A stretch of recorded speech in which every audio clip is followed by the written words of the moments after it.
Muy bien, vamos a compartir, hermanos, la palabra del Señor. Hemos venido en las reuniones pasadas, creo que fueron 4 videos que quedaron grabados con esos mensajes, donde hablábamos acerca de la palabra cobertura. ¿Recuerdan? La palabra cobertura, sinónimo de la palabra cubierta o de la familia de la palabra cubierta, que tiene que ver con protección, que tiene que ver con el cuidado, el resguardo, ¿sí?, de aquello que está debajo de esa capa o de esa tapa, ¿sí?, que cubre algo que está bajo esa protección. Entonces, podíamos ver en la palabra del Señor que hay 7 niveles de cobertura. ¿Se acuerdan de eso? Teníamos la cobertura del Padre, la cobertura del Hijo, la cobertura del Espíritu Santo. ¿Qué más? La cobertura de los ángeles, la cobertura de la iglesia, el cuerpo de Cristo, la cobertura de los ministros dentro del cuerpo de Cristo y la cobertura de los magistrados en la tierra. ¿Sí? ¿Se acuerdan? 7 niveles de cobertura que nosotros los hijos de Dios ya tenemos en nuestras vidas. No es algo por lo cual usted tenga que hacer algo, desde el principio lo dije desde el primer video, no es que usted tenga que pagar algún precio, que usted tenga que hacer algún sacrificio, que usted tenga que, no sé, cumplir alguna promesa,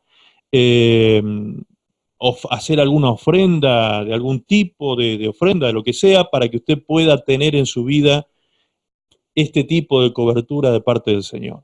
Tal cosa no existe, ¿sí? No existe tal cosa, sino que la cobertura del Padre, del Hijo, del Espíritu Santo, de los ángeles, de la iglesia, todo nos ha sido dado por gracia. Dios, por gracia, nos ha alcanzado con su amor y nos ha puesto a nuestro servicio esta protección. 7 niveles de protección sobre nuestras vidas, para que nosotros podamos vivir una vida quieta, reposada, de paz, ¿sí?, y cubierta contra todos los ataques que podamos tener en esta vida cristiana. Ahora, cuando hablamos de ataques en la vida cristiana, sabemos, dice la palabra del Señor, que no tenemos lucha contra sangre y carne, sino contra principados, potestades, gobernadores de las tinieblas y huestes espirituales de maldad que operan en las regiones celestes. Las regiones celestes es el aire aquí, lo que el vacío que está entre nosotros son las regiones celestes. Allí es donde se mueven espíritus, ángeles, se mueven en esa esfera que hablamos en algún momento, que esto es llamado la cuarta dimensión, ¿sí? La cuarta dimensión es donde se mueven todos estos seres espirituales que son dimensionales, por eso que es una cuarta dimensión, son seres dimensionales. Recuerdan que alguna vez hablamos también sobre esto, de que si son dimensionales son medibles, ¿sí? Se los puede medir. ¿Qué significa esto? Que ocupan un espacio en el espacio, valga la redundancia, ¿sí? Entonces, ¿por qué? Porque son medibles, porque tienen principio y tienen fin. Son seres que ocupan un espacio. En cambio, Dios no es medible porque Él es omnipresente. Él tiene un atributo que es intransferible, que Él no se lo transfiere a nadie, a ningún ser ni a ninguna criatura, le ha transferido Dios este atributo solo divino, solo único y divino, que es que Él es omnipresente, es decir, Él está más allá de todas las dimensiones, más allá de todas las dimensiones. Él no puede ser medido, por lo tanto no puede ser dimensionado. Esto nos deja claro que entonces Dios es adimensional, ¿sí? Dios no puede ser medido. Entonces, si Él es adimensional, no podemos decir que Dios sea un Dios sobrenatural, porque todo lo que corresponde a lo sobrenatural corresponde a la cuarta dimensión, ¿sí? A la dimensión de las cosas espirituales. Entonces, si decimos que Dios es sobrenatural, estamos diciendo que Dios sería medible, que Él ocupa un espacio dentro de una dimensión, ocupa un espacio, cosa que no es así. Pero sí dejamos en claro que hay un Dios que sí es sobrenatural, ¿sí? ¿Cuál es ese Dios que es sobrenatural y que la Biblia lo menciona? Bien, la palabra del Señor dice en 2 de Corintios 4:4, allí dice claramente que el Dios de este siglo es el que enceguece el entendimiento de los incrédulos, para que no les resplandezca la luz del evangelio de la gloria de Cristo. Ok, allí cuando dice el Dios de este siglo, dice Dios con minúscula, 2 Corintios 4:4. Fíjense que dice el Dios de este siglo, el Dios de este mundo, el Dios que opera en esta tierra sobre los hijos de desobediencia, lo dice en otros pasajes bíblicos. Ese Dios de este mundo está escrito allí en Corintios con minúscula, ¿sí? Ese Dios de este mundo, ¿quién es? Pues Satanás, el diablo, que el hombre, la humanidad, ha endiosado de alguna manera, por eso lo llama así, Dios con minúscula, no porque sea Dios, no porque sea un Dios, Satanás, sino que es un ídolo de esta tierra, ¿sí? De los hombres, y el hombre ha endiosado a Satanás, le ha dado más poder y más credibilidad al diablo que a Dios mismo, ¿sí? Cuando nosotros, por ejemplo, nos dejamos impresionar por el diablo con sus mensajes a nuestra mente. Estos días atrás alguien me decía, estamos sufriendo ataques muy fuertes, una persona de España que me comentaba los ataques que se sufren en España en la mente. Los cristianos están siendo muy atacados, pero yo creo que ese ataque, hermanos, no es solo en España. Porque el Dios de este siglo opera en toda la tierra, con toda una cantidad de ejércitos demoníacos que se mueven atacando justamente la mente de los cristianos. Es por eso que espero hoy poder terminar esta noche un audio que les voy a subir prontamente en la página de Facebook de nuestra iglesia, un audio que tiene que ver con cómo puedo controlar mis pensamientos. ¿Sí? Es muy importante eso, hermanos, porque los pensamientos son la materia prima de los sentimientos. ¿Me entienden? Y los sentimientos son la materia prima de nuestras acciones. Entonces, todo lo que usted hace en su vida, todas las acciones que usted lleva a cabo en su vida, son producto de lo que usted siente. Y lo que usted siente es producto de lo que usted piensa. Y como el diablo sabe eso, ¿dónde va a trabajar el diablo? ¿En su conducta? ¿En sus emociones? ¿O en sus pensamientos?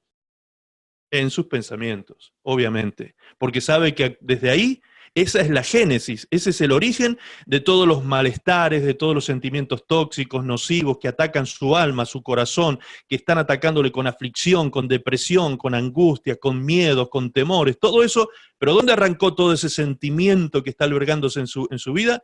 Aquí. Todo comienza aquí. ¿Entiendes? Por eso es que la palabra de Dios dice en Romanos 12:2, dice que debemos renovar el espíritu de nuestro entendimiento. En otra versión bíblica dice que debemos cambiar nuestra manera de pensar para que así cambie nuestra manera de vivir. ¿Sí? Por lo tanto, el vivir es consecuencia de lo que yo pienso. En definitiva, usted es el resultado de lo que usted piensa. Usted es lo que piensa. Usted se manifiesta al mundo como piensa de sí mismo, por ejemplo. ¿Sí? Hay personas que tienen un concepto de sí mismo, piensan de sí mismo como personas fracasadas, perdedoras, condenadas a sufrir, condenadas que Dios tiene el cielo cerrado para ellos, que una cantidad de falsedades que el diablo ha logrado instalar en la mente de algunas personas, ¿sí? Que ha hecho que la persona no solo piense, sino se sienta de esa manera. Entonces, la persona que piensa que es un perdedor, camina por la vida con un lenguaje gestual, inclusive, de un perdedor. ¿Me entienden? Hasta el cuerpo habla.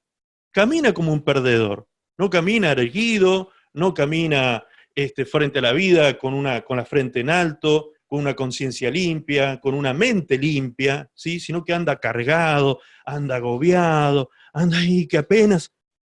¿Ok? La palabra de Dios dice que eso es posible cambiarlo cuando cambiamos esto. Así que hay que trabajar mucho acá, mucho, hay que renovar esto, porque acá donde está el principio de todo, ¿me entienden? Es por esa razón, por ese motivo, perdón, que estamos trabajando muy fuertemente en eso. Aquí cuando nos reunimos es para poder escuchar la palabra de Dios y entender estas cosas y poder renovar esto, entender el plan de Dios y empezar a renovar esto, a cambiar lo que está pasando aquí adentro, porque si no, nuestra vida puede transformarse en un infierno. Nuestra vida puede transformarse en una vida pesada, tediosa y que no se puede sufrir esa clase de vida. Amado, eso no es lo que Dios quiere para ustedes. La Biblia no dice eso. Miren, les voy a compartir un pasaje en Romanos 8:31. Romanos 8:31 en adelante dice así: ¿qué pues diremos a esto? Si Dios es por nosotros, ¿quién contra nosotros? Con ese puro versículo yo lo dejaría como broche de oro para cerrar la reunión, hermanos. Si no fuésemos creyendo eso a nuestras camas esta noche y dándole gracias a Dios esta noche de que si Dios es conmigo, ¿quién contra mí? ¿Sí? Si se me revelara eso realmente, se me abriera la cabeza y pudiese creerle a Dios eso, ya con eso sería suficiente. Pero lo vamos a usar solo como introducción, este pasaje bíblico, para entender muchas otras cosas importantes. ¿Qué pues diremos? Dice el apóstol Pablo.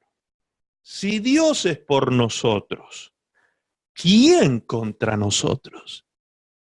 ¿Acaso habrá alguien más grande y más poderoso que Dios? ¿Sí?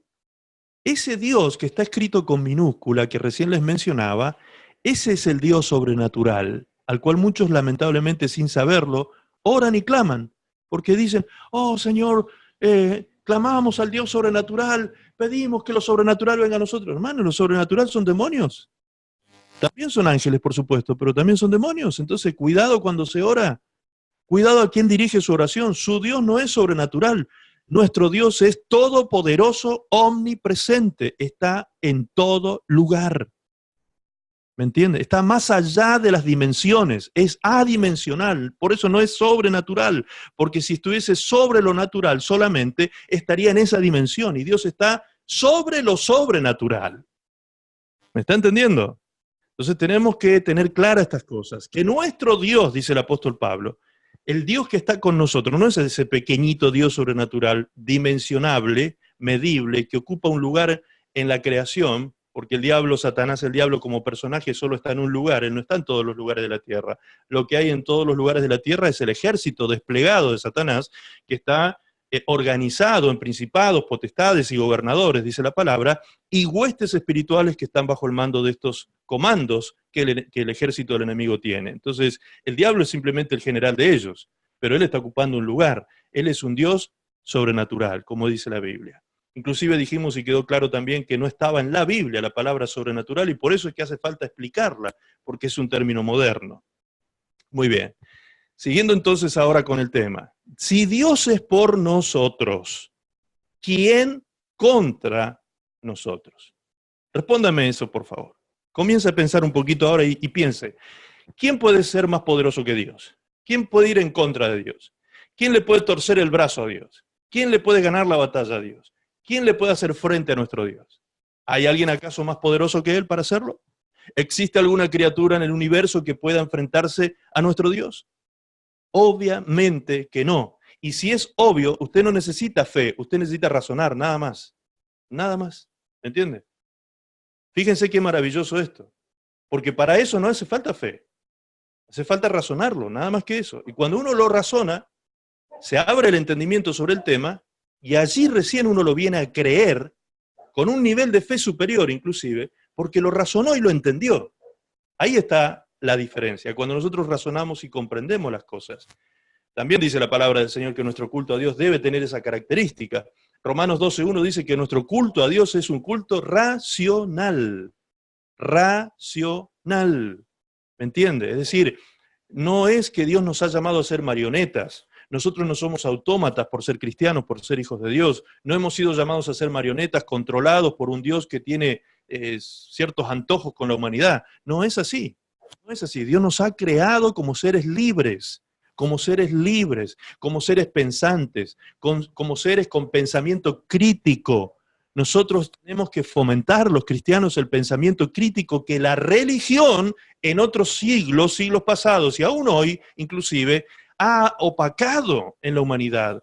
La religión ha querido de alguna manera enceguecer el entendimiento del hombre y no permitirle al hombre que tenga un pensamiento crítico, que racionalice las cosas. No, usted tiene que creer y punto. Usted tiene que confiar y punto. Usted, no importa si no lo entiende, usted crea nada más.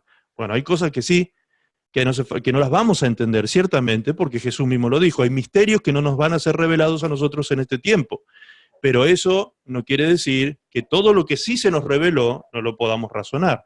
Todo lo que se nos reveló está escrito en las Escrituras. Y todo lo que está escrito en las Escrituras lo podemos razonar, lo podemos racionalizar, lo podemos meditar, ¿sí? Lo podemos reflexionar y lo podemos comprender, ¿sí? La Biblia no tiene locuras, la Biblia no tiene cosas que no son comprensibles. La palabra de Dios dice que no es de interpretación privada la palabra misma, sino que nos fue dada a todos para que todos la podamos leer y comprender. ¿Me está entendiendo hasta ahí? Espero que sí. Bien, avancemos entonces. Dice el texto de Romanos 8:30, ahora dice Romanos 8:32, fíjense. ¿Cuál es el motivo por el cual, si Dios es por nosotros, ¿quién contra nosotros? Pregunta Pablo. Dice, porque el que no escatimó ni a su propio Hijo, sino que lo entregó por nosotros, ¿cómo no nos dará también juntamente con él todas las cosas? ¿Quién acusará a los escogidos de Dios si Dios es el que justifica? ¿Quién es el que condenará? Cristo es el que murió, más aún el que también resucitó, el que además está a la diestra de Dios, el que también intercede por nosotros. ¿Sí? Es decir, ¿cuál es el motivo por el cual tenemos esta seguridad de que en Dios somos más que vencedores y que en Dios nosotros podemos avanzar en victoria, que nada podrá venir contra nuestras vidas para destruirnos? ¿Cuál es el motivo? ¿Cuál es la razón que nos lleva a nosotros a tener tal convicción? Bien, la razón es la que escribe Pablo en el versículo 32. Allí Pablo dice que Dios no retuvo a su propio Hijo, no escatimó, no retuvo, eso significa escatimar, que no retuvo a Jesús, sino que lo entregó por ti y por mí. Y Jesús vino voluntariamente a esta tierra y murió en la cruz del Calvario, no porque lo hayan matado, pues la palabra de Dios dice que Él entregó de sí mismo su vida voluntariamente por expiación de todos nuestros pecados. Él mismo tenía el poder de poner su vida en la cruz y de tomarla nuevamente y resucitar, porque era Dios hecho hombre, ¿sí? Ahora, Jesús, que fue a la cruz del Calvario, lo hizo por amor a nosotros.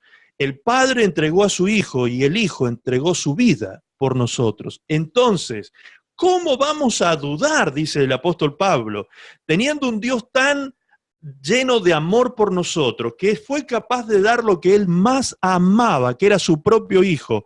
¿Cómo vamos a dudar cuando el Hijo vino a la tierra y fue capaz de dar lo más valioso que tiene un ser humano, que es su propia vida, ¿sí? En la cruz del Calvario? ¿Cómo vamos a dudar de que ese Dios que nos ama tanto no nos va a cuidar y resguardar de los peligros que puedan haber en esta tierra? ¿Cómo vamos a dudar? Por eso dice más adelante el apóstol Pablo, en el mismo espíritu que viene escribiendo Pablo, ahora empieza a razonar este tema y dice en el 35, 8:35 de Romanos dice así, ¿quién nos separará entonces del amor de Cristo? ¿Quién nos separará? Si Cristo fue capaz de dar su vida por nosotros, ¿quién nos separará de su amor? Tribulación o angustia, o persecución, o hambre, o desnudez, o peligro, o espada. Como está escrito, por causa de ti somos muertos todo el tiempo, somos contados como ovejas de matadero. Antes, en todas estas cosas, ¿qué cosas? Tribulación, angustia, persecución, hambre, desnudez, peligro, espada. Ante todas estas cosas somos más que vencedores por medio de aquel que nos amó. Amén. Somos más que vencedores. ¿Me está escuchando? Présteme atención porque aquí está la victoria para su vida en este día. Este día usted tiene que terminar el día dándole gloria a Dios y gracias a Dios por una noche de victoria. Esta noche usted tiene que recibir esta palabra, tiene que dejarla entrar en su corazón, tiene que dejar que impacte su espíritu, que fortalezca su fe, ¿sí? Porque Dios nos está diciendo en su palabra, Dios nos dice en su palabra, yo te amo tanto a ti que nada te va a separar de mi amor, nada, no hay nada, ninguna cosa que pueda separarte de mi amor. ¿Podrán pasarte cosas en la vida? Sí. ¿Habrá peligro? Sí. ¿Habrá desnudez, persecución, hambre para los cristianos, angustia, tribulación? Sí. No dice la palabra que no van a haber situaciones peligrosas en esta tierra. No nos niega Dios esa realidad, todo lo contrario. El mismo Señor Jesús dijo, las angustias del justo son muchas, pero de todas esas angustias Dios lo libra. Amén. Entonces, para poder contar victorias, primero tenemos que contar luchas, tenemos que tener batallas, tenemos que tener situaciones problemáticas para vencer. No se puede contar victorias sin tener luchas, ¿sí? ¿De qué victoria estamos hablando si no hay luchas de por medio? Tiene que haber batalla, tiene que haber guerra, tiene que haber una situación de conflicto de por medio para que pueda venir victoria sobre eso. Entonces, todo lo que he mencionado, preste atención, son cosas terrenales, son situaciones terrenales. Tribulación, angustia, persecución, hambre, desnudez, peligro, espada. ¿Sí? Todo eso es en el ámbito de lo terrenal. Todo pertenece al ámbito natural, al ámbito de la tercera dimensión, no de la cuarta. Pero fíjense lo que dice ahora. Por favor, preste mucha atención.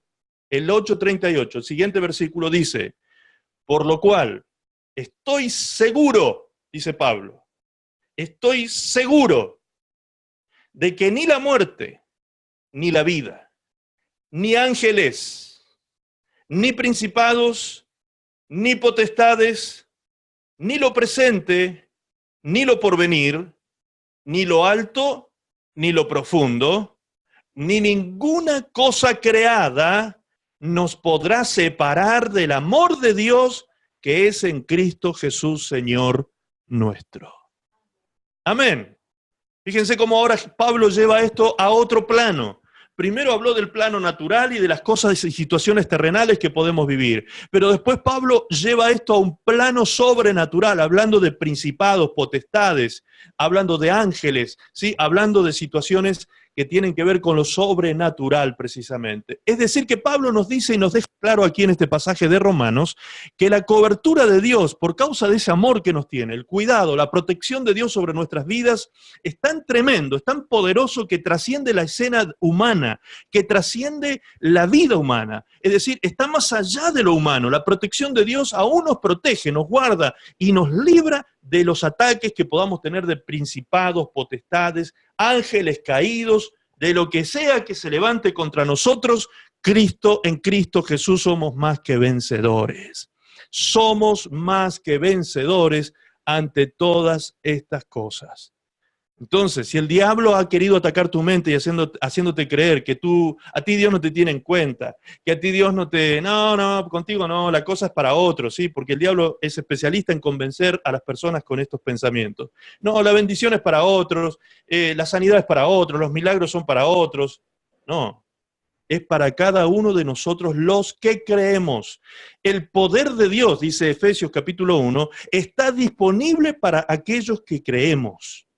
¿Sí? Así que, amado, razone la Escritura, entienda la Escritura y a través de esto la fe se apoderará de su corazón, de su mente, de su espíritu y usted vencerá en batalla. Todo problema, toda dificultad que se presente en esta vida, nada lo va a separar a usted del amor de Dios que es en Cristo Jesús. En Él somos más que vencedores. Amén. Gloria a Dios. Esta es la introducción del mensaje, hermano. Vamos a avanzar ahora un poquito sobre esto, ¿sí? Quiero que tengamos en cuenta algo que no desarrollamos mucho en el video donde hablábamos de la cobertura del nombre de Jesús. ¿Recuerdan que les dije que el nombre de Jesús era la protección y la cobertura de Jesús era para que seamos vencedores en batallas, precisamente? ¿Recuerdan eso? Y les dije, más adelante vamos a nos vamos a explayar sobre esto y vamos a explicar un poco más profundo este tema, porque justamente el tema es profundo, lo tenemos que razonar un poco más para comprenderlo y que nuestra fe se apodere de nuestra vida, de nuestro corazón, de nuestro espíritu y podamos vencer en batalla. Dice Romanos 10:17, que la fe viene por el oír. ¿Y por el oír qué cosa? La palabra de Dios, el mensaje del Evangelio, ¿sí? Aún la fe original, está hablando de la fe original, de la fe génesis, de la fe que viene para salvación a nuestras vidas, pero aún la fe se sigue fortaleciendo después con la misma palabra de Dios. La misma palabra de Dios nos fortalece después a nosotros y a cada uno de nosotros cuando la comprendemos. Fíjense que otro día vamos a analizar sobre el tema de las 4 tierras. La Biblia habla de una parábola del sembrador que sembró sobre 4 tierras, ¿recuerdan? 3 tierras de esas 4 no dieron fruto. Algunas lo alcanzaron a dar apenas y débil, un fruto débil, y se murieron. 3 tierras no dieron fruto, pero hubo una que sí, que dio fruto. ¿Y saben cuál es la particularidad de la tierra que da fruto? Si ustedes buscan ese pasaje en la Biblia van a ver que dice que la tierra que da fruto es aquella que recibe la palabra, entiende la palabra y retiene la palabra. 3 cosas. ¿Sí? 3 cosas. Recibe, entiende y retiene. Es decir, en este momento ustedes están recibiendo la palabra. Este es el primer paso. Ustedes están recibiendo. con mucho gusto, quizás algunos, otros quizás por ahí no les gusta a veces el mensaje, porque a veces se tratan temas que son complejos en los mensajes y nos confronta el mensaje de la palabra de Dios, pero si nosotros recibimos la palabra, la entendemos a la palabra y luego la retenemos, retener significa guardar la palabra, es decir, obedecer la palabra, ¿sí? Entonces, primero, recibo, escucho atentamente. Segundo, entiendo la palabra. Y tercero, la pongo por obra. Cuando hago ese ejercicio en mi vida, me voy a transformar en una tierra que lleva fruto, más fruto y mucho fruto. Esos son temas para otros días, pero son temas también muy edificantes para nuestra vida de fe. Entonces, lo que quiero decir con esto es que debemos estar atentos cuando estamos aquí escuchando la palabra, el mensaje del Señor, porque esta palabra es la que a usted le va a transformar su vida y la va a llevar a usted a una vida de victoria, a una vida de vencedora. Usted va a ser no vencedor, sino que más que vencedor, dice la palabra, ¿sí? No vencedor, sino más que vencedor. Esa es una categoría de campeones extraordinarios. No son campeones cualquiera, ¿sí? No es un cualquier campeón, son campeones extraordinarios. No es solo vencedor, sino que es más que vencedor en Cristo Jesús. Vamos a entender entonces esto de ser más que vencedor en Cristo Jesús. En el libro de Efesios, recuerdan ustedes que leímos en aquella oportunidad, Efesios capítulo 6, verso 10 dice, por lo demás, hermanos míos,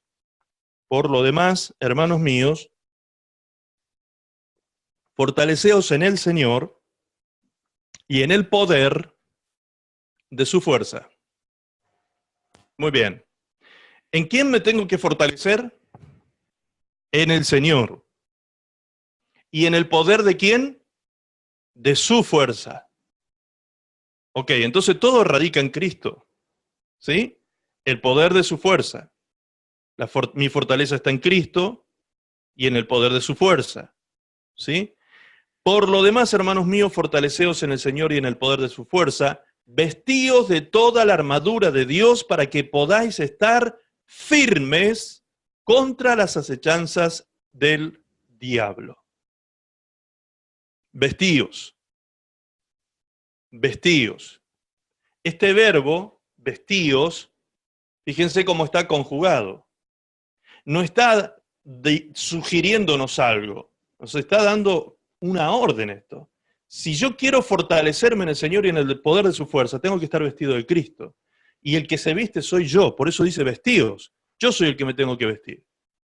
Yo soy el que me tengo que vestir. ¿Puede decir conmigo así donde se encuentra? Yo soy el que me tengo que vestir de Cristo. Sí, muy bien. Yo soy el que me tengo que vestir de Cristo. Ok. ¿Qué es esto de vestirnos de Cristo?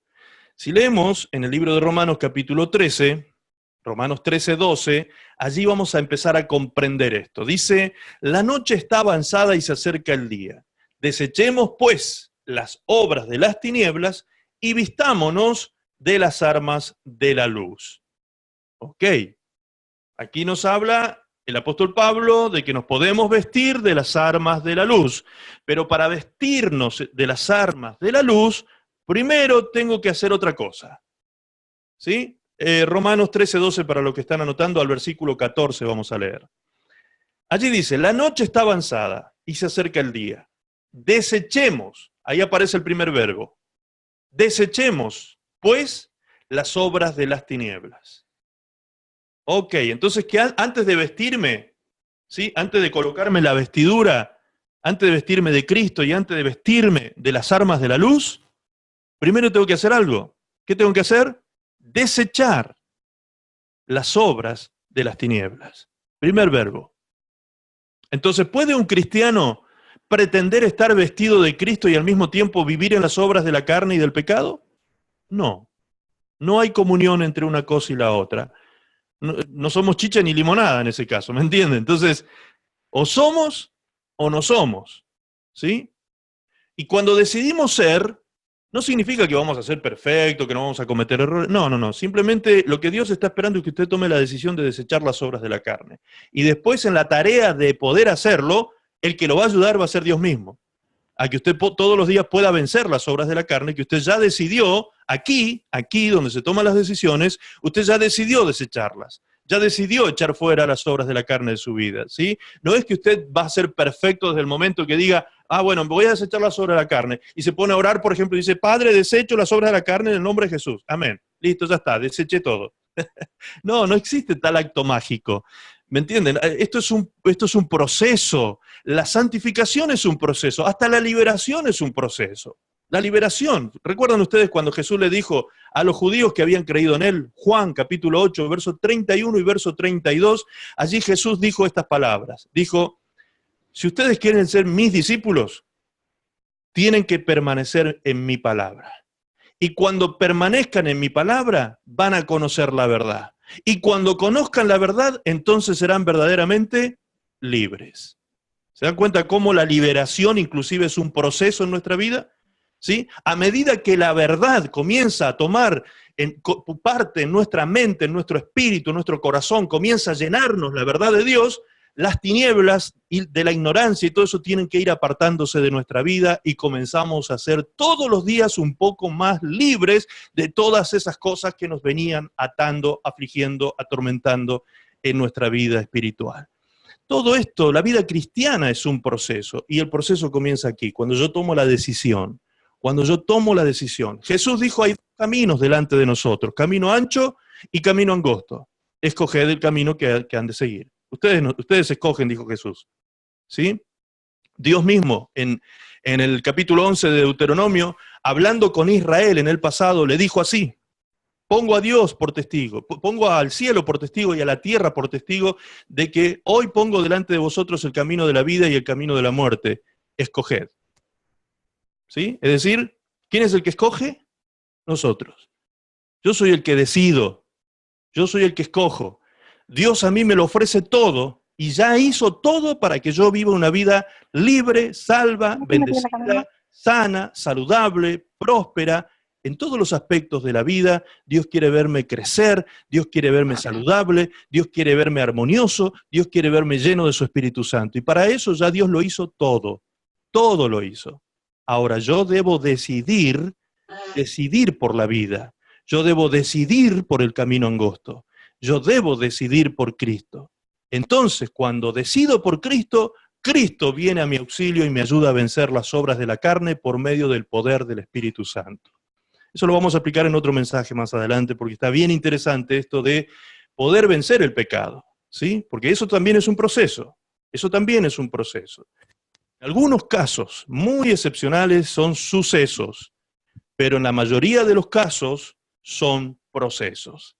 ¿Sí? Es decir, no se vence de un día para otro el pecado, porque el pecado está instalado en nuestra carne, habita, mora en nuestra carne, y no es tan sencillo vencer al pecado. Por eso es que el apóstol Pablo en Romanos 7:15 habla de este conflicto interno que tiene todo ser humano, cristiano, todo hijo de Dios, cuando dice, no entiendo lo que me pasa, porque lo que quiero hacer no lo hago. Y lo que no quiero hacer, eso es lo que hago. ¿Qué me está pasando? Como diciendo, me estoy volviendo loco, ¿qué me pasa? ¿Cómo es posible que yo quiero hacer cosas bien hechas, quiero hacer las cosas como corresponde y me salen para el otro lado? ¿Sí? Me salen de cualquier manera, menos de la manera que lo he pensado.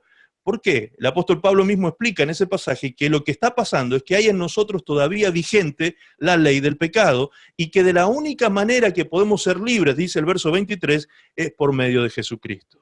Entonces en Cristo tenemos nosotros la solución para todas estas cosas. En Cristo tenemos la victoria sobre las situaciones naturales y sobre las situaciones y circunstancias sobrenaturales que se presenten contra nuestra vida. Ante todas esas cosas somos más que vencedores. Por eso es necesario que nos vistamos de las armas de la luz. Recuerdan que en Efesios 6 entendíamos, cuando hablábamos de la cobertura de Cristo, que la armadura de Dios, las armas de la armadura de Dios, ¿a quién apuntaban? ¿Sí? Porque está escrito en lenguaje simbólico. ¿A quién apuntaban las armaduras? ¿Quién era, por ejemplo, el cinturón de la verdad? ¿Quién es la verdad? Cristo. El apresto del Evangelio de la paz. ¿Quién es nuestra paz? Cristo. La coraza de justicia. ¿Quién es nuestra justicia?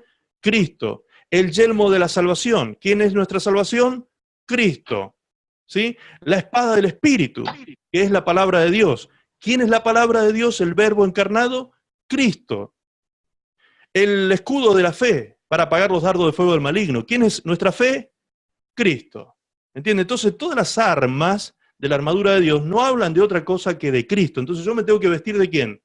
De Cristo. Cuando dice vistámonos de las armas de la luz, está diciendo que yo me tengo que vestir de Cristo. Ahora, ¿dice la Biblia eso, pastor, que yo me tengo que vestir de Cristo? Lea, por favor, Romanos 13, a donde estábamos leyendo. Romanos 13, verso 12 decía, voy a leer ahora hasta el 14, dice así, la noche está avanzada y se acerca el día. Desechemos, no se olviden de esta palabra, desechemos pues las obras de las tinieblas y vistámonos las armas de la luz. Andemos como de día, honestamente, no en glotonerías y borracheras, no en lujurias y lascivias, no en contiendas y envidia, sino vestidos del Señor Jesucristo. Y no proveáis para los deseos de la carne. Amén. Permítanme que les voy a explicar esto rápidamente. Primero, número 1, dijimos que no tenemos que olvidarnos de este verbo que dice desechemos. Desechemos. Es algo que no va a hacer Dios por usted. Es algo que no va a hacer el Espíritu Santo por usted. Es algo que usted tiene que decidir hacer. Es algo que yo tengo que decidir hacer. Yo debo desechar, ¿sí?, las obras de las tinieblas. Y vestirme. Yo debo decidir vestirme las armas de la luz. Y luego dice andemos, dice el apóstol Pablo, y se incluye, porque obviamente él es un ser humano, y desde esa humanidad él también se incluye diciendo, andemos como de día honestamente, ¿sí? O sea, con toda claridad y transparencia. No en glotonerías y borracheras, no en lujurias y lascivias, no en contiendas y envidias, sino vestidos del Señor Jesucristo y no proveáis para los deseos de la carne.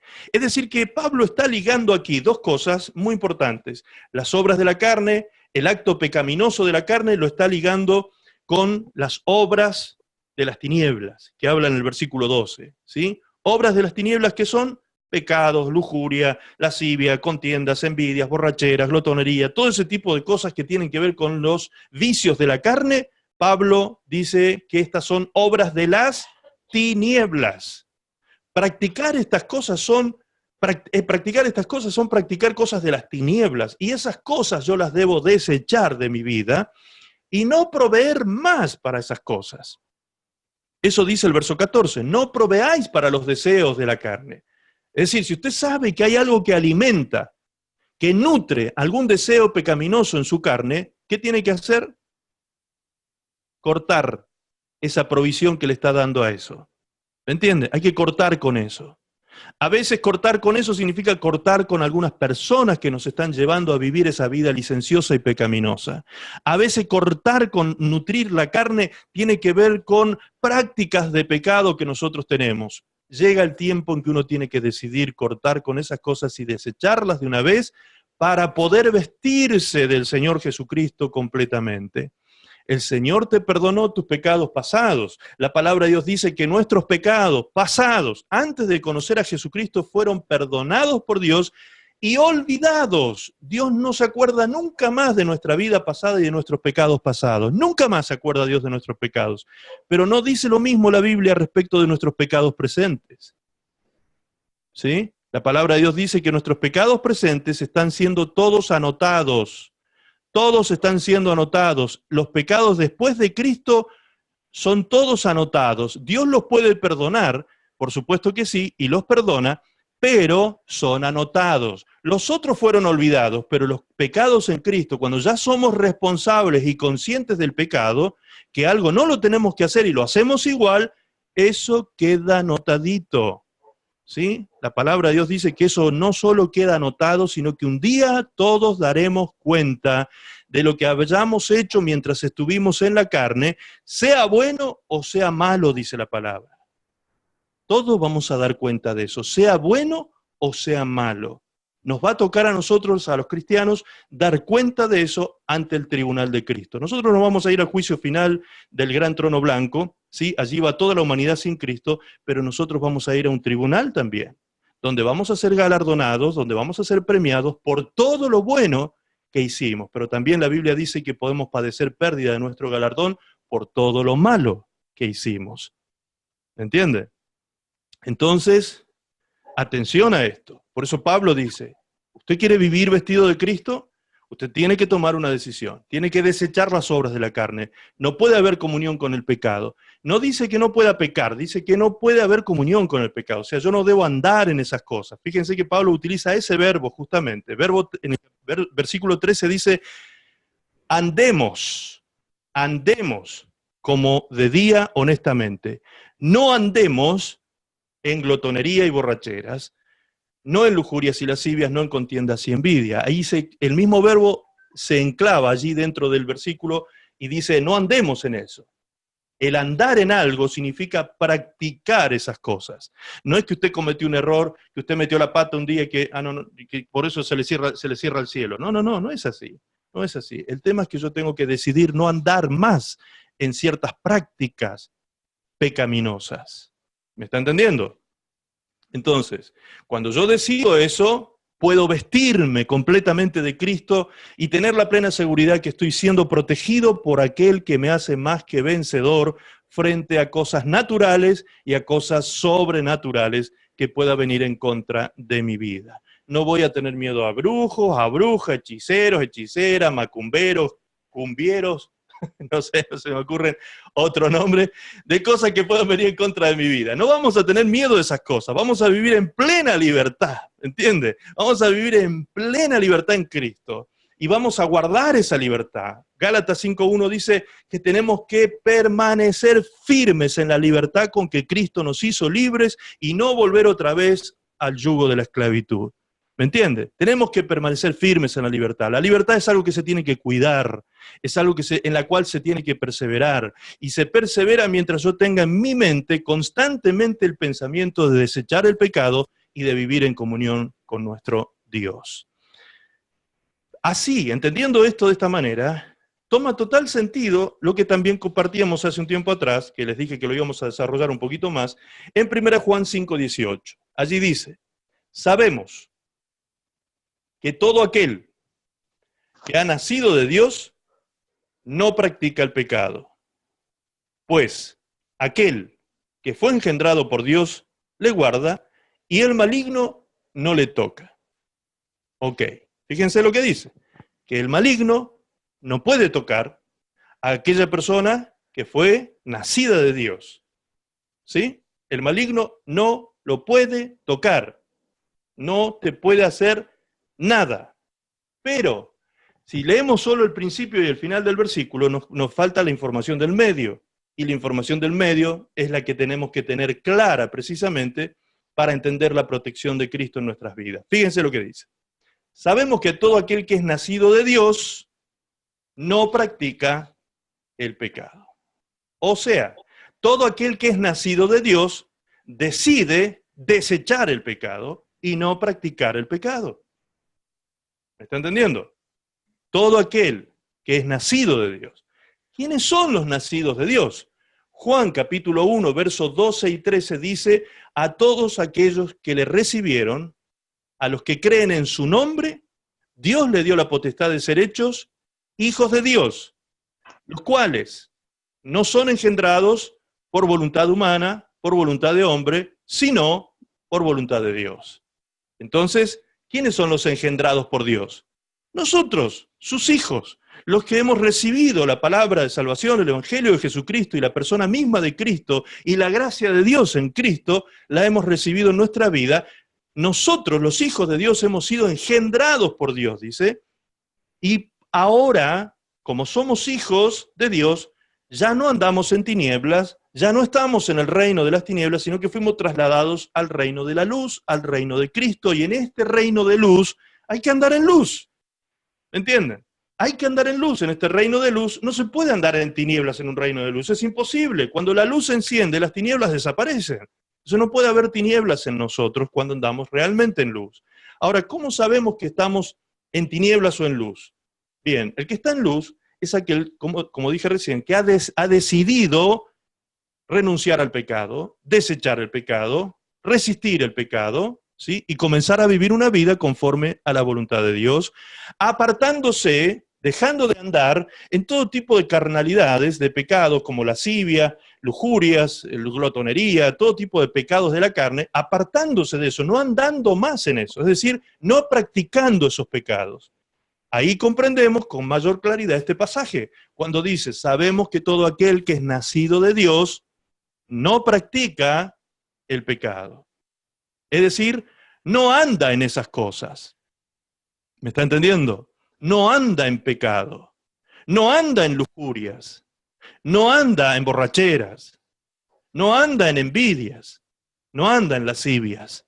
Ha decidido desechar las obras de la carne. Ha decidido desechar todo acto pecaminoso que el apóstol Pablo lo denomina obras de las tinieblas. Obras de las tinieblas.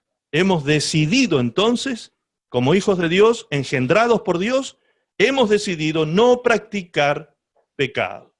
Muy bien. Entonces, ¿qué dice el texto aquí? Sabemos que todo aquel que ha nacido de Dios no practica el pecado. No dice que no peca, repito, no dice que no peca, porque no puede el hombre dejar de pecar y de cometer errores a lo largo de su vida, porque el hombre tiene en su carne, habitando la ley del pecado, que se levanta contra la ley de nuestra mente, que es la ley de Dios, que habita aquí. ¿Entiende? Entonces hay una lucha permanente y puede usted cometer pecados y puede cometer errores en la vida, pero también tiene que reconocerlos, arrepentirse y volverse a Dios, y Dios lo limpia continuamente. El Señor lo limpia continuamente y va santificando su vida y perfeccionando sus actos. Su vida diaria se va perfeccionando por el obrar del Espíritu Santo en su corazón. Ahora, ¿qué pasa con aquel que no practica el pecado? Si seguimos leyendo el versículo 18 del capítulo 5 de Primera de Juan.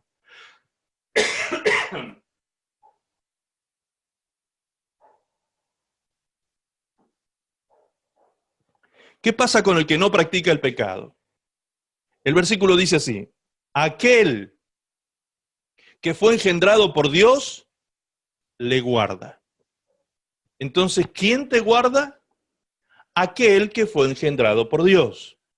Ahora, fíjese que la palabra aquel está escrita con mayúscula, por lo tanto es un pronombre, está hablando de quién, de aquel que fue engendrado por Dios. ¿Y quién fue engendrado por Dios? ¿Quién es el primogénito de Dios? Cristo Jesús. Entonces, ¿quién es el que te guarda? Cristo Jesús. Aquel, pronombre, Jesús, Cristo, el que fue primeramente engendrado por Dios, te guarda. Y el maligno no te toca. ¿Se entiende ahora? Ahora, vamos a dejar en claro esto. ¿Puede el diablo tocar a un hijo de Dios entonces? Sí, por supuesto que sí. Ahí es donde muchos se confunden, no sé por qué, parece que se quedaron en la mitad del razonamiento, porque ¿puede el diablo hacerle daño a un hijo de Dios? ¿Puede tocarlo? ¿Puede atacarlo? ¿Puede oprimirlo? ¿Puede obsesionarlo? ¿Puede usurparlo? Sí, todo eso lo puede hacer. ¿Pero cuándo lo hace? Cuando el Hijo de Dios no anda en la luz. Cuando el Hijo de Dios anda practicando las obras de las tinieblas. Cuando el Hijo de Dios practica el pecado. Ahí es cuando el Hijo de Dios abre puertas y el maligno sí lo puede tocar, porque está abriendo puertas. ¿Me entienden? Entonces el maligno tiene derecho legal sobre la persona. ¿Cómo abrimos puertas? A través de el pecado. El pecado es el que abre brechas en nuestra vida espiritual y permite que el enemigo entre. Fíjense que eso lo dice Efesios con absoluta claridad. Dice, airaos, pero no pequéis. Es decir, Dios reconoce que en nuestra naturaleza humana la ira puede presentarse, pero la ira bajo control, la ira controlada, el enojo controlado, es lo que Dios quiere que nosotros manejemos. ¿Sí? ¿Me puedo enojar? Sí, pero no tengo que pecar. Ahí se complica un poco la cosa, ¿no? Porque ¿cómo me enojo sin pecar? Porque peco a veces de pensamiento, peco a veces de palabra, ¿sí? Y algunos van más allá y pecan hasta con actos físicos, por causa de la ira. Entonces, la palabra dice, ¿me puedo enojar? Sí me puedo enojar. Pero si yo mantengo el control sobre eso, esa es mi victoria. Ahora, si no mantengo el control sobre eso, el segundo versículo, el que sigue después de ese, allí en Efesios capítulo 4, dice, ni deis lugar al diablo. ¿Qué quiere decir esto? Que si yo me airo y peco, ¿qué estoy haciendo? Dándole lugar al diablo. ¿Y qué hace el diablo cuando le damos lugar? ¿Qué cree que hace usted? ¿Usted cree que dice, bueno, veo que me están dando lugar acá, mañana voy a volver a ver si puedo hacer algo? Me voy a ir a descansar esta noche y mañana vuelvo. No, el diablo inmediatamente, él no necesita dormir, ¿me entiende? Usted necesita dormir, nosotros no. Inmediatamente el diablo va a operar contra usted, aun cuando usted esté durmiendo esa noche. ¿Cómo? ¿Cómo es eso, pastor? ¿Sí, señor? El diablo va a operar contra su vida cuando usted esté durmiendo esa noche. Por eso dice el texto bíblico con toda claridad, cuando usted se enoje, si usted se enoja, no deje que eso quede guardado en su corazón y que el sol se ponga sobre su enojo, sino que antes de que el sol se ponga, usted ya tiene que tener solucionado ese problemita. Si no, durante la noche, no se queje cuando el diablo venga a atormentarlo y tenga legalidad contra usted porque usted le dio lugar al diablo con su ira. Ay, ay, ay. ¿Seguimos o no? Interesantes estos temas, ¿no? Sí, amén. Tengo barra para seguir un poquito más. Ok. Muy bien. Estos temas son muy importantes, amados, tenerlos en cuenta en nuestra vida diaria. Todos los días hay que tener en cuenta estas cosas fundamentales en la vida cristiana. Entonces, el maligno no me toca porque Jesús me guarda. Y Jesús me guarda porque yo no ando en pecado, no ando practicando el pecado, sino que he decidido desechar las obras de las tinieblas de mi vida. Ahora, si tú quieres vivir de cumbia en cumbia, ¿sí? Y quieres vivir pecando, no te quejes después, ¿sí? No te quejes si después viene la mansadora, ¿sí? Y te hace pasar por la tribulación. Porque la tribulación viene, Dios la tiene que enviar porque nos ama. Y porque nos ama, viene esa tribulación muchas veces para que nosotros, por medio de la disciplina, nos volvamos a Él. ¿Recuerdan? Tribulación, les expliqué en algún momento lo que significaba. La palabra tribulación viene del griego tribulum, tribulum. Y esa palabra tribulum se refiere a un trillo que se utilizaba en la época de Jesús. Un trillo es una horquetilla, no sé, una horqueta, un tipo rastrillo, una cosa así que se usa para aventar la paja y separarla del trigo, ¿sí? En el campo se usa esa horquetilla, esa herramienta que se tira la paja para arriba y cae el trigo hacia un lado y la paja se libera, el trigo se libera, se separa de la paja. Entonces Dios, para sacar lo mejor de nosotros, para sacar el trigo limpio y sacar todo lo que sea malo de nosotros, para quemar todo eso como se quema la paja, ¿qué hace Dios? Usa el tribulum. Usa el tribulo. De ahí viene la palabra tribulación. ¿Entienden? Entonces la tribulación es una bendición, hermanos. Cuando somos atribulados es una bendición. Si no fuera una bendición, Jesús cuando le dijo a Pedro, te han pedido, Pedro, para zarandearte, así como el campesino zarandea la paja. A eso se refería Jesús, se refería al tribulum. Lo iban a tribular a Pedro. Te han pedido. ¿Y sabes qué, Pedro? Voy a orar por ti. que la fe no te falte. No le dijo, no, eso que el diablo va a levantar contra ti, yo no lo voy a permitir, Pedro, así que vos tranquilo que yo te voy a proteger de eso. No, Jesús le dijo, está muy bueno que venga, Pedro, sobre ti la tribulación. Y es más, te pidieron y el Señor le dio permiso. Así que imagínate, tienes a Dios y al diablo en contra en ese caso. Un problema, ¿no? ¿Cómo hacemos en ese caso? Si tenemos a Dios y al diablo en contra. Mamita querida, qué problemón.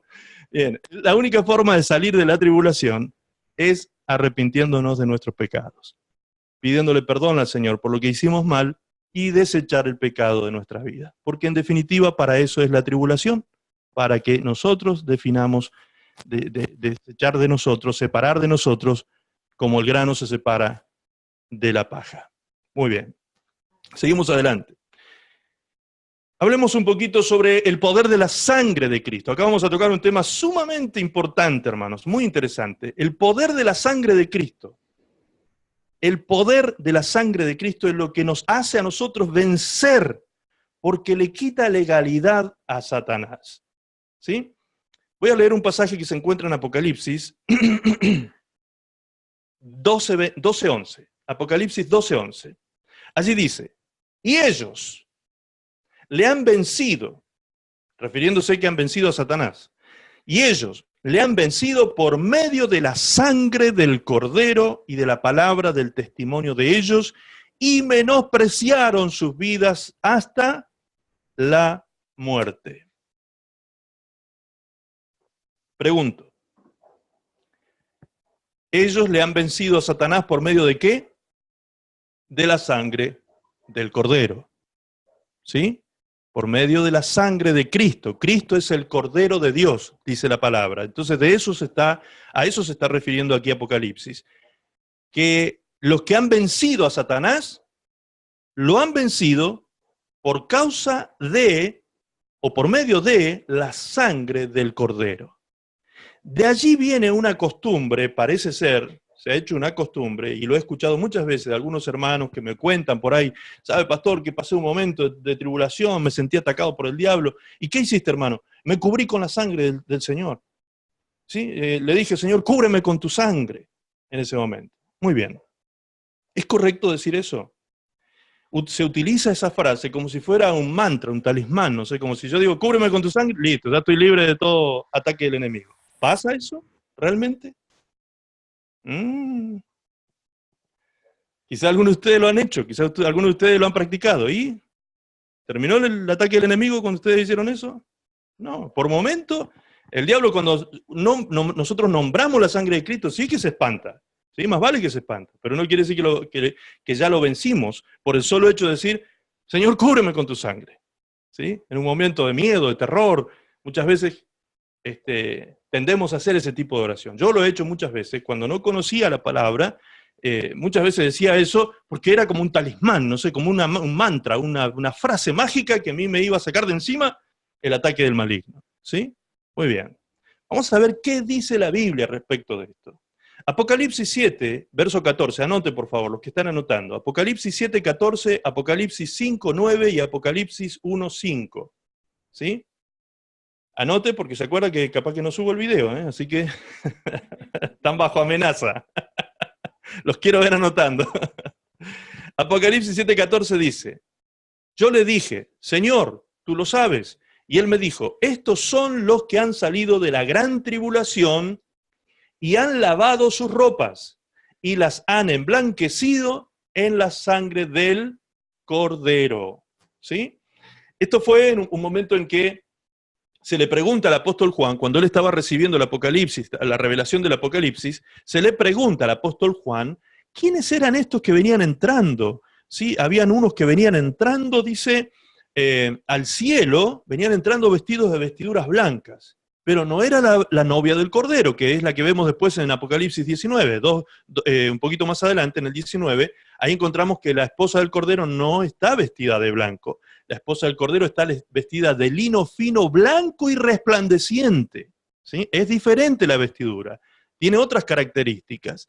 Entonces estos son otros personajes, estos que venían entrando al cielo con sus vestiduras blancas. Entonces allí la respuesta a Juan, ¿sí? Juan dijo, dice, yo le dije, Señor, tú lo sabes, y él me dijo, estos son los que han salido de la gran tribulación. Es decir, ahí se le aclara a Juan, se le da la información completa. ¿De dónde venían saliendo estos? De la gran tribulación. Son personas que van a morir por causa del Cordero y del testimonio, que van a morir en el tiempo de la tribulación que se viene por delante. Si alguno no sabe de esto, rapidito le voy a hacer un repasito de esto. Un día vamos a profundizar sobre este tema. La Biblia dice que vendrá un día de gran tribulación sobre la tierra que tendrá una duración de 7 años. Alguno dirá, pero lo que ya estamos viviendo no es una tribulación. Sí, pero la Biblia dice también que esto es principio de dolores recién. Esto recién es principio de dolores. Imagínense, acá en Argentina estamos en una crisis ya que es peor que la del 2001 prácticamente. Y sin embargo, Estos son principios de dolores nada más. Esto no tiene nada que ver con la crisis que viene sobre el mundo entero. Va a venir una tribulación que no hubo antes, dice la palabra de Dios, ni habrá después. Es decir, es una tribulación inigualable. Nunca hubo en la historia una tribulación tan grande. Así que usted se puede imaginar la Primera Guerra Mundial, la Segunda Guerra Mundial, las guerras del pasado. Se puede imaginar cosas horribles. Bueno, todo eso no se compara con lo que va a suceder en los días de la tribulación. Ahora, en esos días de tribulación, nosotros no vamos a estar presentes porque la esposa del Cordero va a ser quitada de la tierra, dice la palabra del Señor, y va a ser traspuesta al cielo. Vamos a ser llevados en un arrebatamiento, como dice el apóstol Pablo en Tesalonicenses, y va a ser transformada nuestro cuerpo de carne en un cuerpo celestial. Vamos a tener este cuerpo corruptible transformado en un cuerpo incorruptible, y vamos a ser llevados con el Señor a las nubes, donde Él va a venir a buscarnos para estar con Él para siempre. Ahora, a partir de ese momento empieza la boda del Cordero, empieza el tribunal de Cristo, ¿sí? Y mientras aquí en la tierra va a estar sucediendo una gran tribulación. Al término de esos 7 años, nosotros regresamos con Cristo otra vez a la tierra para estar 1000 años con Cristo aquí en esta tierra, 1000 años más. Por eso hay gente que por ahí dice, ay, el mundo se va a terminar, el mundo se acaba. No, el mundo no se acaba, tranquilo, tranquilo que este mundo todavía le quedan más de 1007 años. ¿Sí? Es decir, tenemos que contar los 1000 años con Cristo y los 7 años de tribulación como mínimo, así que más de 1007 años le queda a esta tierra. ¿Sí? Ahora, en ese tiempo de tribulación, habrá gente que va a reconocer que en este tiempo, cuando todavía no estábamos en la tribulación, se le habló de Cristo y se le habló de estas cosas, pero no quisieron creer. Rechazaron el mensaje de Cristo y no quisieron vivir la vida conforme a la voluntad de Dios. Entonces, ¿qué hicieron? Vivieron como quisieron, como se les antojó, fueron sus propios señores, ¿sí? Entraron a ese tiempo de tribulación, tiempo en el cual la iglesia no entra. Si algunos esto no lo entienden todavía, ya se los voy a explicar con detalles también más adelante. Todo no lo puedo decir en una noche, ¿sí? Yo quisiera decirle tantas cosas, pero no se puede todo junto. Ahora, la iglesia no entra allí. Entonces, ¿quiénes son los que salen vestidos de las vestiduras blancas? Aquellos que dieron su vida, dice la palabra, fueron decapitados por el anticristo por causa de haber confesado a Jesucristo como Señor de sus vidas. Ahora, estas personas lavaron sus ropas, dice, y emblanquecieron esas ropas. ¿Con qué? Con la sangre del Cordero de Dios. Entonces, lo primero que hace la sangre, tanto en esas personas como en nosotros, es emblanquecer nuestra negra vida, nuestra sucia vida, nuestra inmunda vida que hemos llevado antes de Cristo, es emblanquecida, santificada, limpiada por la sangre del Cordero de Dios. Apocalipsis 5:9 dice, y cantaban un cántico nuevo diciendo, digno eres de tomar el libro y de abrir los sellos, y de abrir sus sellos, porque tú fuiste inmolado, y con tu sangre nos has redimido para Dios de todo linaje y lengua y pueblo y nación. Es decir, que la sangre no solamente nos emblanquece, sino también nos redime para Dios. ¿Qué significa que fuimos redimidos? Que se pagó un precio por nosotros. La palabra redención tiene que ver con eso. En la antigüedad, cuando se redimía a un esclavo, para que se haga libre un esclavo, había que pagar la deuda. ¿Sí? ¿Cómo sucedía esto? Por ejemplo, una persona entraba en deuda con otra y la única forma que tenía de pagarle, porque no tenía dinero, era dándole uno de sus esclavos. Entonces, una vez que el esclavo pasaba a propiedad del otro, el otro hacía trabajar a ese esclavo en beneficio suyo. Así que este otro, que era el que estaba en deuda con aquel, lo que tenía que hacer era juntar el dinero lo más pronto posible, porque si no estaba en pérdida todo el tiempo, porque perdía el esclavo también. Entonces, una vez que juntaba el dinero de la deuda, pagaba a la otra persona su deuda y el otro le tenía que devolver el esclavo, liberarle el esclavo. ¿Sí? Eso era la redención en aquel tiempo. Entonces, Cristo pagó el precio para que nosotros fuésemos liberados de nuestra propia deuda, en definitiva. Por eso Él fue sustituto nuestro. Él se puso en nuestro lugar, porque los que estábamos en deuda éramos nosotros. ¿Sí? Y Él mismo vino a rescatarnos a nosotros, nos redimió, pagó el precio de nuestro pecado. Ahora, ¿por causa de qué fuimos redimidos, dice el texto? Por causa de su sangre. Es decir, sin sangre no hubiese habido remisión de pecados ni redención. Sin sangre no habría habido limpieza ni santidad en nuestras vidas. Esa sangre derramada en la cruz del Calvario es por ese motivo. Algunos que se preguntan a veces y me dicen, pastor, ¿por qué Jesús tuvo que morir en la cruz de esa manera? Algunos hasta lo lamentan que haya muerto así Jesús. Y claramente que es lamentable esa muerte. Por supuesto que es lamentable. Pero lo hizo para esto, para emblanquecer tu vida, para redimir tu vida, ¿sí? Y para lavarte de tus pecados. Eso es lo que dice Apocalipsis 1:5. Allí dice, Jesucristo, el testigo fiel, el primogénito de los muertos y el soberano de los reyes de la tierra, al que nos amó y nos lavó de nuestros pecados con su sangre. Amén. Entonces, nos emblanqueció nuestras vestiduras, nos redimió de nuestro pecado y nos lavó de nuestro pecado con su sangre. Ahora, vamos al punto que habíamos dicho al principio. ¿Debo decir yo, Señor, cúbreme con tu sangre? ¿No será que usted ya está cubierto con la sangre? ¿No será que usted ya está cubierto con la sangre? Y si usted ya está cubierto con la sangre, ¿por qué diría entonces, Señor, cúbreme con tu sangre?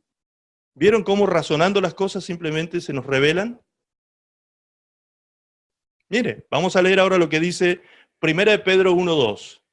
Dice, refiriéndose a nosotros, dice que somos elegidos según la presciencia de Dios,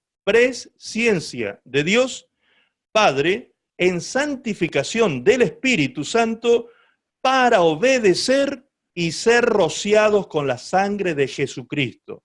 Gracia y paz os sean multiplicadas. Es decir, que usted fue elegido, dice el texto bíblico aquí, para ser rociado con la sangre de Jesucristo. ¿Quiere entenderlo mejor? Porque a veces vieron que la Reina Valera nos cuesta un poquito entenderlo. Vamos a leerlo en la Palabra de Dios para Todos. Otra versión con un lenguaje más sencillo. Lo dice así. Según el plan de Dios, Él los escogió de antemano, también por medio del Espíritu Santo los purifica para que lo obedezcan y queden limpios con la sangre de Jesucristo, reciban de Dios generoso amor y paz. Es decir, dice el texto, queden limpios con la sangre de Jesucristo. Si yo tengo que clamar a la sangre de Cristo o decir, Señor, cúbreme con tu sangre, si yo estoy diciendo, Señor, cúbreme con tu sangre, al mismo tiempo que digo eso, estoy diciendo, Señor, estoy descubierto de tu sangre. Señor, no tengo tu sangre en mi vida, por eso cúbreme con tu sangre. Señor, tu sangre no está en mí, así que por favor, cúbreme con tu sangre. ¿Me entiende? ¿Razonamos ahora esto? ¿Se da cuenta? Es decir, que decir, Señor, cúbreme con tu sangre, sería negar lo que aquí dice, que la sangre ya está en nosotros para que ya quedemos limpios de nuestros pecados. Usted ya está limpia de sus pecados, usted está limpio de sus pecados porque la sangre ya está aplicada a su vida. Ya está en usted la sangre. Y por causa de esa sangre que lo santifica, lo limpia, lo purifica y lo lava de todo pecado, es que el diablo no puede hacer nada contra usted porque no tiene legalidad contra su vida. Por eso es que por la sangre nosotros vencemos a Satanás. Por la sangre vencemos al diablo porque el diablo no nos puede acusar a nosotros de nada porque estamos limpios por la sangre que ya fue aplicada a nuestra vida. Puede decir aleluya si quiere, puede darle gloria a Dios en este momento. Es un buen momento para alabar al Señor. ¿Sí? Es un buen momento para decirle gracias, Señor, por tu sangre que ya está aplicada a mi vida. Por eso es que siempre les he dicho la importancia de las palabras, hermanos. Las palabras bien usadas en el ámbito espiritual son sumamente importantes. Cuando yo digo cúbreme con tu sangre, el diablo está escuchando y dice, este no la tiene clara. Este no tiene idea de que la sangre ya está activa en él. Así que él está dudando, está teniendo miedo y por eso está clamando de esa manera. Como tiene miedo y duda, me está abriendo puertas. No es porque no tenga la sangre, sino porque está abriendo puertas a través de la incredulidad. ¿Y por qué está la incredulidad instalada? Porque no hay conocimiento bíblico, porque no está la verdad de Cristo instalada en nuestro corazón. Ahora, esta noche a usted se le abrió la palabra y usted está entendiendo ya por la palabra el poder que usted tiene en Cristo. La armadura de Dios está en usted, las armas de la luz están en usted, la sangre de Cristo está en usted. todo en Cristo lo tenemos, por eso en Él estamos completos y somos más que vencedores ante todas las cosas que nos atacan. Aleluya. Tremendo. Tremendo esto, hermano. Tremendo, tremendo, tremendo, tremendo. Dele gloria a Dios por esto. Realmente usted ha sido llamado para ser un vencedor. Y más que vencedor, ¿sí? Usted pertenece a una categoría distinta de ganadores. Usted no ha sido llamado para perder ninguna batalla. Usted en Cristo tiene que agarrar a patadas al diablo en el nombre de Jesús. Por eso es que ustedes a veces me escuchan a mí a ser tan osado al hablar de esa manera, ¿sí? Es por eso, porque cuando uno tiene claro qué es uno en Cristo, quién es uno en Cristo, cuando uno tiene clara su identidad y uno tiene claro el poder y la autoridad que maneja en Cristo, entonces usted puede pisotear al diablo, como dice la palabra. El Señor mismo lo dice en Lucas capítulo 10. He aquí os doy poder y autoridad para hollar serpientes y escorpiones y sobre toda fuerza del diablo, y nada os dañará. ¿Usted duda de eso? Pierde la batalla. ¿Duda de Cristo? Pierde la cobertura. ¿Entiende? Empieza a quedar sin cobertura porque le está dando legalidad al diablo, le está abriendo puertas a Satanás. Entonces, aquí está el asunto. Aquí está el asunto. Créale a Dios, créale a su palabra. Él es veraz. Él le dará la victoria sobre toda fuerza del enemigo y nada lo dañará. El diablo no le tocará. Porque Jesús lo tiene guardadito, completo, porque usted no abrió brecha. Porque usted no hizo así. No rompió con Cristo la relación. Mientras usted se mantenga en relación con Cristo, está cubierto por Cristo. Y el diablo no le puede tocar ni dañar. Amén. Muy bien. Vamos ahora, por favor, a 1 Juan 1:7. Lo voy a leer en la PDT. Y ya con estos pasajes próximos vamos a ir cerrando este mensaje de hoy. 1 Juan 1:7 dice: Dios vive en la luz. Estoy leyendo la versión PDT. Palabra de Dios para todos. Dice: Dios vive en la luz. Y nosotros también debemos vivir en la luz. Si continuamos viviendo en la luz, estamos todos unidos con Dios. Mientras vivimos en la luz, escucha ahora lo que dice, mientras vivimos en la luz, la sangre de Cristo, el Hijo de Dios, continúa limpiándonos de toda maldad. ¿Se da cuenta? Por eso les dije que la sangre de Cristo no solo nos limpia los pecados pasados, sino también continúa, es un proceso continuo. La sangre de Cristo debe estar activa en nosotros, todo el tiempo debe estar activa en nosotros. ¿Y por qué lo leí en este pasaje? Porque la Reina Valera, como les dije, a veces cuesta discernir un poquito esto que dice, con toda claridad aquí en la versión de PDT. Dice, la sangre de Jesucristo, el Hijo de Dios, continúa limpiándonos de toda maldad.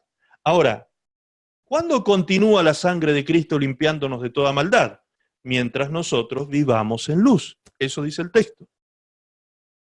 Dice, mientras vivamos en luz, la sangre de Jesucristo, el Hijo de Dios, continúa limpiándonos de toda maldad. Por lo tanto, la sangre nos sigue dando la victoria siempre. Es un hecho constante, ¿sí? Que se va a repetir todos los días de nuestra vida. No solamente en un momento, en un suceso o en el pasado, o solo en el presente y no en el futuro. No. Siempre está garantizada la obra de Dios en nosotros y la cobertura de Cristo en nuestras vidas, mientras nosotros tengamos la sangre de Cristo activa en nosotros, limpiándonos todos los días. ¿Y cómo se logra eso? Versículo 8, el versículo siguiente de 1 Juan 1, recién acabamos de leer 1 Juan 1, 7. El 8 dice, ¿cómo hago yo para vivir en la luz? Dice, si decimos que no pecamos, nos engañamos a nosotros mismos y la verdad no está en nosotros. Pero si admitimos nuestros pecados, Dios nos perdonará. Él es fiel y justo para limpiarnos de toda maldad. Ok, ¿qué me limpia a mí? La sangre. Con la sangre de Cristo, que está activa permanentemente en mi vida, Dios me limpia de toda maldad. ¿Y qué espera Dios que haga yo para que esa sangre pueda ser activada en mi vida? ¿Qué espera Dios que yo haga? lo que Dios espera es que yo confiese mi pecado, que yo admita mi pecado y me arrepienta de mi pecado. Eso es andar en luz y vivir en luz. Amén. El próximo miércoles, amados, vamos a hablar de la segunda parte de este mensaje que tiene que ver con la autoridad que nosotros vamos ahora a guerrear en el nombre de Jesús contra las huestes del maligno. Porque quiero que ustedes sean una iglesia que viva en victoria, una iglesia que entienda que separado de Cristo usted nada puede hacer y que en Cristo es más que vencedor y que tenga batallas y tenga victorias, no solo batallas. ¿Sí? Es triste escuchar a veces cómo los cristianos muchas veces viven solo batallas, porque no están entendiendo que en Cristo han sido llamados para vivir en victoria, siendo más que vencedores. Amén. Gloria al Señor. Señor les bendiga mucho, mis queridos hermanos.